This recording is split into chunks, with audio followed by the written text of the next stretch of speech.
Quand je médite sur ce qui arrive au monde, à l'Église qui en est la conscience, et à moi-même, qui suis une toute petite antenne de l'un et de l'autre, j'ai l'impression que nous entrons dans l'œil du cyclone. Frères et sœurs, ces lignes ont été écrites il y a près d'un demi-siècle par un petit frère de l'Évangile, disciple de Charles de Foucault, Carlo Caretto.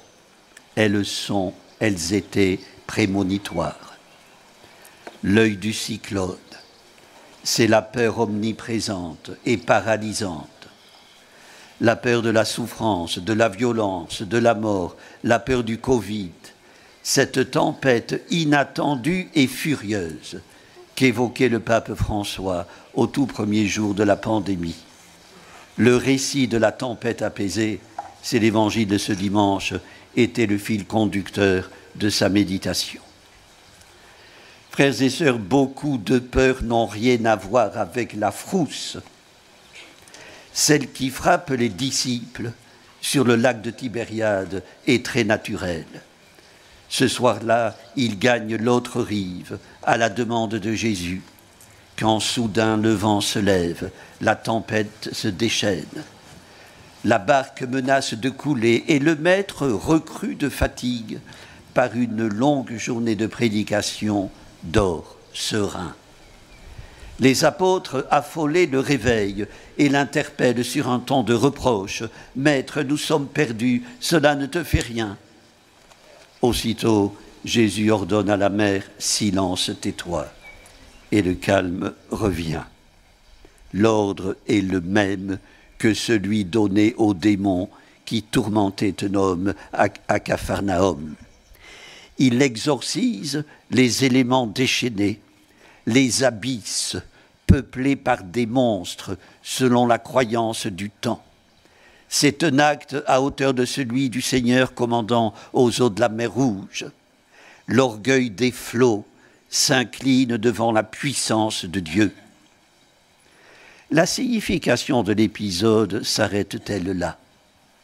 Aussitôt la tempête calmée, les apôtres saisis d'une grande crainte se demandent « Qui est-il donc celui-ci pour que même le vent et la mer lui obéissent ?» Celui-ci. L'événement qu'ils viennent de vivre les plonge au seuil d'un mystère qu'ils sont encore incapables de pénétrer. Incapables, pour la raison que c'est seulement dans la foi que peut être accueilli le salut de Dieu.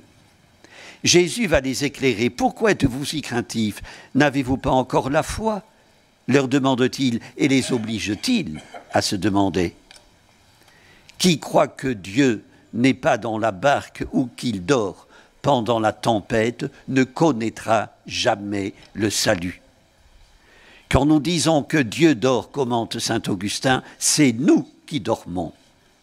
La barque, c'est ton cœur. Si tu te souviens de ta foi, ton cœur n'est pas agité. Si tu oublies ta foi, le Christ dort, tu risques le naufrage. Passons sur l'autre rive, avait dit Jésus. Frères et sœurs, passons du doute à la confiance, de la peur à la foi. Job a entendu cette question du Seigneur, qui donc a retenu la mer avec des portes quand elle jaillit du sein primordial, quand je lui imposais ma limite et que je disposais verrous et portes. Paul, aux prises avec les difficultés de sa mission, nous rappelle que le monde ancien, ça n'est allé qu'un monde nouveau est né. Avec la communauté apostolique affrontée aux soubresauts de l'histoire, croyons en la puissance du ressuscité présent dans l'Église, veillant toujours sur elle.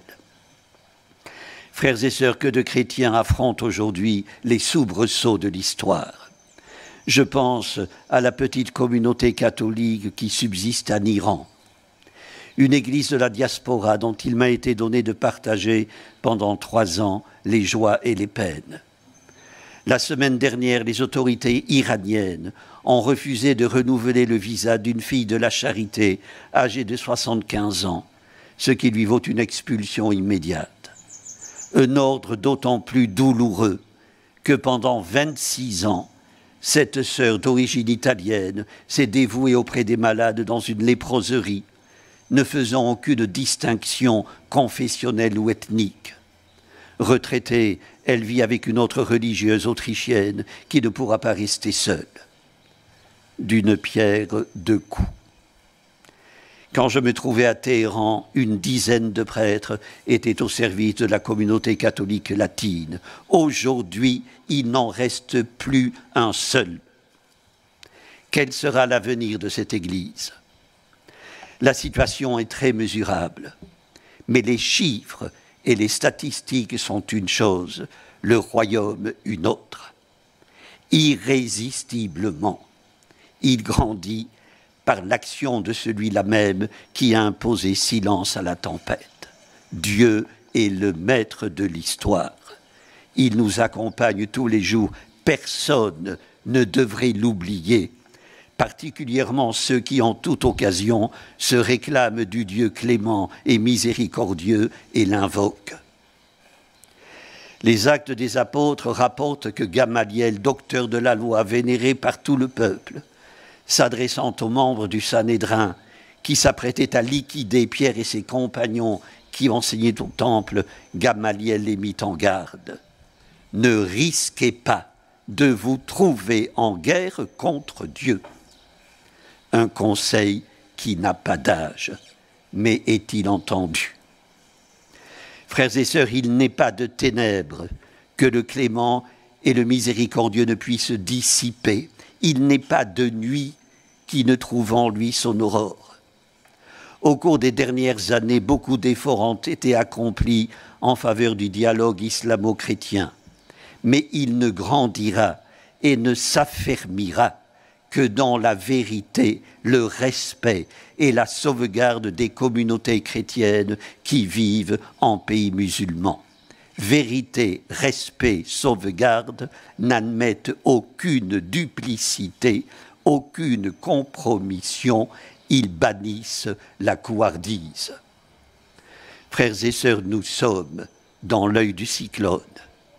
Demandons au Seigneur d'apprendre à calmer le déchaînement de nos passions, les déferlantes de la haine, comme il a calmé la fureur des flots sur le lac de Tibériade.